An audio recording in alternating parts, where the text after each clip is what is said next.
Chairman سفورہ town Rashid خاسقیلی نے budget کی تیاری اور دیگر اجلاس کی صدارت کی اور اس موقع پر انہوں نے کہا کہ محدود وسائل، جی ہاں، جو بھی سفورہ ٹاؤن کے محدود وسائل کے باوجود زیادہ سے زیادہ بلدیاتی خدمات کی فراہمی کو یقینی بنایا جا رہا ہے۔ مالی سال 2025-26 میں سفورہ ٹاؤن میں ترقیاتی کاموں کے حوالے سے نمایاں کام ہوتے دکھائی دیں گے۔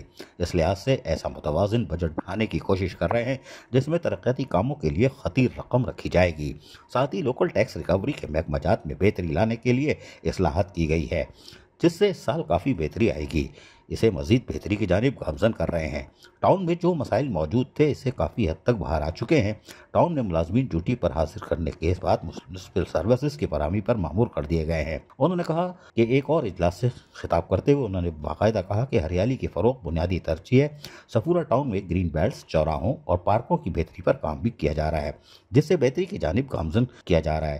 بہت جلد سفورہ ٹاؤن کراچی کے ہرے بھرے ٹاؤن میں شامل ہوگا۔ اس موقع پر ڈائریکٹر بجٹ محمد اکرم خان، ڈائریکٹر پارس غوث بخش کھاکرانی، ڈپٹی ڈائریکٹر عبدالمالک مہر سمیت مختلف محکمہ جاتی افسران اور اراکین کونسل نے اجلاس میں شرکت کی۔ عزیز عارف، KBS بلدیاتی نیوز کراچی۔ ایسی ہی خوبصورت ویڈیوز فیوچر میں حاصل کرنے کے لیے ریڈ بٹن پر کلک کر کے اور بیل آئیکن کو پریس کر کے ہم سب کے سبسکرائبر بننا مت بھولیے۔